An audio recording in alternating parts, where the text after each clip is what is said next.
From high atop the world headquarters of Southeastern Fly, this is the Southeastern Fly podcast. Thanks for listening. Give us a click. Give us a like. Click to follow. I hope I said that right. Probably not. If you haven't signed up for the newsletter, though, you should go ahead and do that. You can find it just about anywhere. So I'll run down a quick list. Facebook, our Facebook group, Instagram, on the website. You can text me, you can email me, and I'll give it to you. If you see me on the river, remind me. I will go ahead and give it to you there. But anyway, we've got a newsletter that goes out, kind of keeps you up to speed with what's going on in Middle Tennessee and around all the places that our folks, our guest fish that want to contribute to it, and gives you information on the upcoming episodes and some recaps on some old episodes that might help you. So lots of information there. It's a mailing list. Also, if you sign up, you get a few free emails up front that just kind of spark some ideas to improve your fishing in some cases, and to remind you of some certain things that tend to work in our basics, but that we seem to forget about sometimes. So lots of good stuff in the newsletter.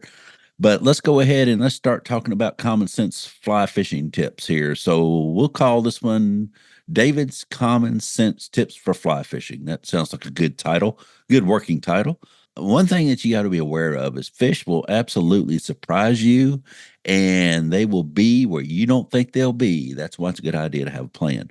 So quick story here, which probably will end up being a little longer than it probably should be, but that's okay, because you're probably flying in a hollow metal tube with some wings on it, or you're not mowing because it is cold outside while I'm doing this. And I'm sure you're not mowing unless you're somewhere in the Southwest. Even Florida is probably real cold right now. But anyway, maybe you're shoveling snow or tying flies, whatever it is that you do while you listen to podcasts to pass the time. I was waiting in Colorado and fishing for some rising fish, which is a blast. I could even see their heads coming up to eat.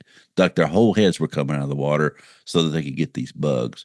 They've been leaving tiny bubbles on top because it was a pleasure to watch. It was outstanding just sitting there watching them. But it was everything that you could want in a fish. And I ended up I was throwing everything at them I could. I tried several different patterns, dries with droppers, dries without droppers. If I could have tried just a dropper, I would have done that. I tried midges. I didn't try soft tackles, and I kind of wish I had done that. But anyway, I was kind of going through the motions in the fly box, just trying to find something they would eat. I didn't have all my flies out there, but I never really felt like I was matching the hatch. I even tried a hopper in November. Now, a little bit about the day that this was it, like I said, it's back in November. And on the way we were at 11 Mile outside Colorado Springs. It's about an hour up the mountain, and the wind was blowing about 40 miles an hour, and it was snowing pretty hard, not whiteout or blizzard, but I wasn't looking forward to getting out of the car. Let's put it that way. So anyway, we drive to the canyon, and I'm thinking, man, this is going to be miserable. We're going to be here about an hour, and I'm going to be ready to go because it was cold. And the further up we went, the worse it got. Well, we got to the turnoff at 11 Mile, and we get into the canyon, and it is still in there. It's still snowing, but it's that kind of snow that everything's quiet, and you can hear the water running down the river, flowing down the river.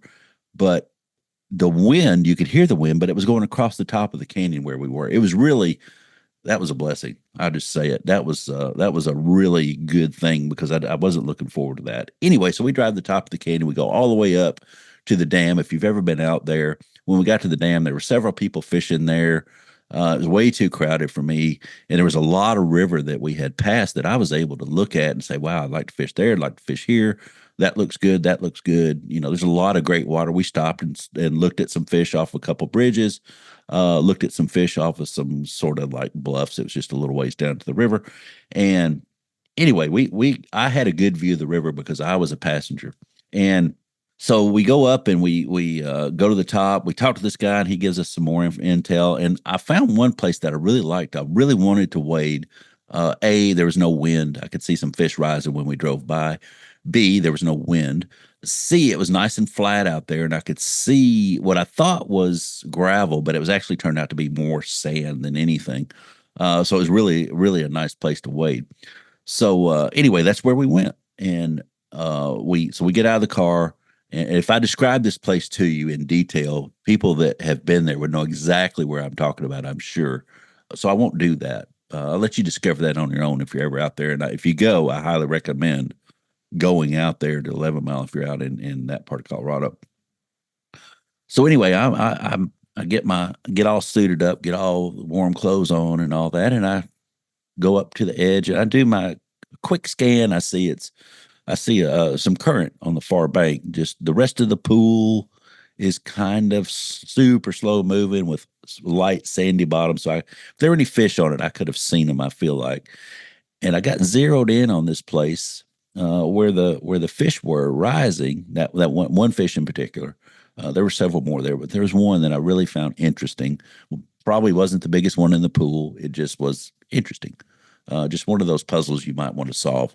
So anyway, I wade over there to it. I wait fairly slow, try not to make the bubbles and doing all that stuff. And so I get in there and start getting my cast ready. So I strip off some line. There's nothing around me. I look behind me, do all that stuff that you should do as you're making your plan. And I start casting. Like I said, I cast all those flies that we just talked about. And as I'm scoping out this hole and I'm fishing, I'm finding little things about it. So just to describe where I was fishing up against a bank. The water was running kind of a slow outside bend. The whole pool's pretty slow, but most of the current was on the outside of the bend, and it was still super slow. And it was a grass bank out there on the outside. There's a beaver dam that turned the water a little bit, and when it did, right in that kind of that same area, there's a little drop off there that maybe it was a foot deep, and coming off that beaver lodge, and there was a sand pit there, and picture a sand pit, as a kid, but it's underwater, and there was that's where that fish was, and that's where it was feeding. So anyway, I'm trying to feed this fish and doing all those things, and it's not working out really, just to be honest. Not everything works out. And I start looking upstream and I'm seeing a couple fish rise upstream along that grass bank. And I think, you know what? I'm going to rest this fish. I'm going to go upstream. I'm going to fish for those two. I'm going to come back and try to catch this one too. Because, you have optimism. Anglers are optimistic. And I think, well, that's three fish I can probably catch. Well, as I start wading, it starts getting a little deeper. And then I realize I'm wading into this hole and I see some fish blowing out of the hole. That was a big strike in my plan because I overlooked those fish that I could have fished for. I got kind of fixated on those ones that were rising along the outside of the bend on the grass that were upstream of the beaver dam. So anyway, I go upstream. I threw everything at them. I even found another fish that was rising and eating, and it was eating whenever we were driving up. I saw it eat as we kind of slowed down and looked at this spot. And then when we got out, it was still eating. When I fished up to it, it was still eating. Then whenever I got to it, it stopped eating. So anyway, it doesn't always work out. But I saw those fish move upstream out of that hole. I went up there and fished for those other fish. Waded right through that hole. Actually, it was not my best moment, but anyway, I had another shot at them. So I didn't have a fully developed plan. I did, however, get back to the that little hole by the beaver lodge, and I found that first feeding fish. And then I realized, wait a minute, there's a couple more fish in here. And this time I was a little more deliberate in what I was doing. My plan was a little more thought out. I had already had some experience in that place by the beaver dam. With what the fly would do, all that stuff. I had already taken the pre-test, if you will, and so I cast the fly in there. Got a pretty good drift. It wasn't exactly on the seam where I want it to be, and one of the smaller fish came up. It looked like the big fish was coming up to eat, but I don't know. Who knows? It may not have been. That might have been all in my mind, and but I was already kind of starting to celebrate the big fish on the move, and then this little fish moved in the picture and came up and ate, and that blew the hole out once he ate, because you're fighting fish through a hole, and the fish up there, those fish weren't like stalkers around here and following the other one around. They blew out, and I don't know where the heck that fish went. But anyway, it was. Don't get me wrong. That is for me, that was a win in a way that I caught a fish. And in another sense, it was kind of, I really wanted that bigger fish, which I want to say was 16 inches, but in reality, it's probably 14, which is still a nice fish. Don't get me wrong. Every fish isn't a world record. Some fish is just just the pleasure of trying to catch the fish that you want to catch. So anyway, that's what that was all about. But I think if I would have made a little bit better plan on that first shot when it was only that fish and he was eating, I think if I would have made a better plan and understood the drifts a little better, maybe I would have caught that fish. I don't know. It was cool to see the other fish kind of dart in there and catch, eat the fly. But I promise you, I promise you, if there would have been a football announcer in there, they would have looked at it like, oh, it's a pick six. The little fish came in and picked off the fly. And then they would have spent the next 5 minutes showing 10 different replays of where David did something wrong, at 5 different angles and slow motion, all that stuff. But anyway, I set the hook and it felt like that fish was kind of a consolation prize. But still, it was cool. I did go back up and fish that hole that I blew all the fish out of. Darkness kind of overran us before I really got up there to it that second time. But when I did get up there to it, I could see definitely some bigger fish in it.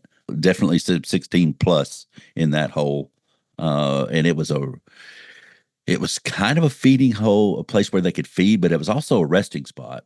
So that goes back to resting fish, finding those resting fish. I didn't take any streamers out there. I didn't really feel like doing that. But so my plan was it was okay. It wasn't great. It was I felt like I was in a rush until later in the day or later in the afternoon.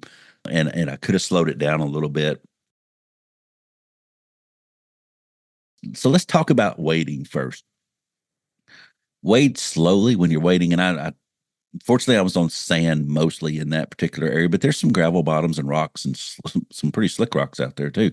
And probably slick rocks wherever you are. Gravel is a prime example. So making that plan, wade softly, wade slowly. Try not to make those waves, that your boots make in your legs. And once you get up into your waist, there's a lot of mass moving there, but your legs moving and your ankles moving through that water also make a lot of waves, small ones, hopefully, if you're not clomping around. Try not to scoot your feet, that sort of thing. That's a repeat. I know it is, but I don't think I can drive that point home enough, but it's important. Also, don't walk through the water casting. I see this a lot on the boat too. And I found myself doing it out there at first because I was in a hurry. And what it is you're walking through the water, trying to get to that spot that I was talking about, or wherever your spot is, and you're stripping off line and you're casting, you're stripping off line and you're casting. Your fly's not hitting the water. Don't get me wrong. You're just trying to get enough line out there to get to the fish. And I had to talk myself off the ledge off of that one out there. But I think there's a episode that's around number 29, 30, something like that. Ian and Charity and I were talking about fishing the Great Smoky Mountains National Park. And I think Ian really said it best. He said, a hunter doesn't walk through the woods blasting his gun. So why do we walk through the water false casting? Something to that effect. So set up, find your spot to cast, check behind you, look around you, do all that stuff that you need to do, then strip off enough line to deliver that fly, plus a little bit of extra line so that you're not constricted on that. Once you get all that line stripped off the reel and you're ready, then make that cast. You don't restrict yourself and being stingy with fly line either, so that you can do a few things that you may need to do after the fly is delivered to the water. And you have some extra line there to do some extra things with, should you need to. If you don't, find the line's just laying there in the boat or laying on the water, but don't cast and then let that fly drop and strip off line and pick it up and cast it in there again. I know that we've all done that. If you haven't, then you're one of the few lucky ones in the world that hasn't done that before, especially when you first started. But if you have, that big, especially with a indicator or a big dry that sinks a little bit as soon as it hits the water, like a big hopper or something like that you want to float low in the film. When you pick that thing back up, it'll make that big popping noise a lot of times. Well, I hate to tell you this, but you're not the only one hearing that. The fish are hearing it too. They're also feeling it probably more than hearing it, because I haven't found their ears yet. But they're feeling it in that lateral line, I'm sure. And, that if they don't blow out or they don't sulk, then they're still probably on notice that something's up. So, strip that line off, get yourself ready first, then deliver the fly. Also, remember that whole stripping off and throwing out there and all that I was just talking about. This isn't the Wild West. We're not, this isn't the rodeo. We're not roping calves here. We're fly fishing. The less times that you deliver that fly over that fish's head on your false cast, the way better off chance you stand of actually catching that stick. Waving a stick and fly line and all that over the fish in front of the fish, otherwise around the fish that you want to catch, it reduces your chance of catching that fish by 37%. I don't know if you knew that or not. I'm kidding about that. I don't know if it reduces it 37%, but I know that it does reduce the chances of catching those fish. And I say that 100% of what I just said about those few things will help improve your catch rate. So let's talk about bad casts, and everybody makes them. Definitely me included. And it's wintertime, so I'm getting to fish a little bit. And I'm finding out that I need to fish more during the year. And I know I say this every year that I'm going to fish more, and then I just don't. I do a little bit, probably definitely not as much as I want to. How about, let's put it that way. Anyway, I noticed that my casting wasn't horribly accurate at times.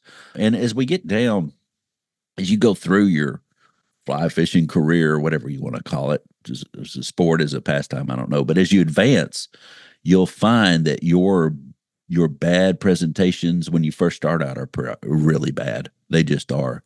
But your bad presentations as you get better are as good as your good presentations when you first start, and then you progress and you progress. So your bad presentations and your bad deliveries and your bad casting, all that stuff isn't nearly as bad as it was 5 years in as it was on day 2.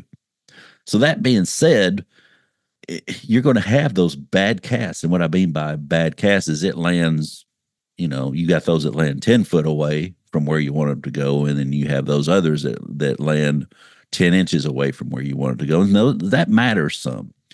So I see a lot of people miss their spot by a foot or a few inches, and they pick that fly out, sometimes with that loud pop that we were just talking about, and then they cast back in again. And sometimes it goes back to where they wanted it to, and sometimes it goes back in the same place. Either way, I just beg them, please, just play that out. Like in golf, play that where it lands, and let's just see what happens. Because if you do that, if you pop the bug one more time, I know that fish isn't going to eat. So at least you stand some kind of chance. So if you can make yourself do this, if you get a bad cast that's 20 foot off, pick it. By all means, pick it up and put it back where you want it to go. But if it's a foot off, play it out and see what happens. And if it won't move, if there's no current there or whatever the situation, just try to get it out of there with as soft of action as you can. Maybe even swim it out of there. If you're in current and the fly's moving, it's going to move past the fish, by all means, let it go downstream of the fish. And I'm not talking about 2 or 3 inches. I'm talking about let it play way out so that when you pick it up, if that pop's made, at least it's downstream. Hopefully it's out of a little further away. The fish doesn't spook or sulk or get on a red alert that something's up. So if you play it all the way through until your fly's all the way below the fish, you got a better chance of coming back and catching that fish. Think through that entire process of casting, dropping the fly in, presentation, hook set, before you ever make the cast. At least give it a thought. Because you'll be glad that you did. You'll start seeing different things. You may not catch more fish at first, but you'll start noticing different things that the next time that you're back fishing, or the next time you're back fishing, or maybe the 5th time you're back fishing, you'll start getting that. You'll start developing that plan, and you'll get it together, and it'll definitely make you better down the road. I promise you that. I've seen it happen so many times, and when it happens and the light bulb comes on, it's really fun to watch people. Watch their faces and just see them go, oh, that's what you've been talking about for the past 4 hours. Yes, that's exactly it. Make a plan, get yourself ready. When we move the boat from spot to spot, I'll say, all right, we're going to make a move here. And if you fish with me, you'll know, like I'll say, all right, get up and get ready. And a lot of times I tell, just don't reel it up. Just leave the line out there, because you're going to have about the right amount of line when we get to this next spot. You'll hear me say that some. So that's me just trying to think ahead. I don't always get it right 100% of the time, Well, that's an understatement. That may be the understatement of every podcast, every time that has ever been made. But I don't get it right every time. But it's not from lack of trying to think ahead to say, all right, what's the plan for this next section of water that we're going to be on for these folks to catch fish. Your guide wants you to catch fish probably worse than you want to catch fish in a lot of circumstances. All the good guides that I know are that way. They want you to catch fish. And we have to understand, and I think I do. Let's start wrapping this up. But everybody doesn't have the time to get on the water daily or weekly, sometimes even monthly. I mean, sometimes it's they're good anglers, but life is in the way right now, or they've got things going on in life that they just can't get out as much as they would like to. So you got to make the most of your time. Prepare yourself for success. Make that plan. It's not just I got to have the right fly. I got to have a new leader. I got to have clean my fly line. It's all that stuff plus making that plan when you get there. And then execute your plan while you're out there. Make that plan, wade softly, look around you before casting, strip off enough line plus a little more. Make every cast count, play the fly where it lands. Execute on each cast, every presentation. Start fine-tuning that plan. And the reason why I'm saying start fine-tuning that plan is once you get in a rhythm and you're doing certain things, like, for instance, looking behind you. Well, looking behind you when you're wading out in the middle of the river isn't as big a deal as roll casting or casting upstream in the Smokies, But if you look behind you, you've confirmed, check, nothing behind me, or check, something is behind me. So if you start getting into that, you're going to find that you'll be able to execute on each cast in every presentation. You'll be able to start fine tuning that plan. You can take that plan once you get it in your head and it starts becoming muscle memory. You can pretty much take that plan anywhere you want to and stand a really good chance at catching fish on pretty much any type of water. You just need to learn different presentations and that sort of thing. But that plan, those basics are critical to being successful. So anyway, yeah, let's wrap this up. So you just listened to David's Common Sense Tips for Fly Fishing on Southeastern Fly, and I'll see you next time.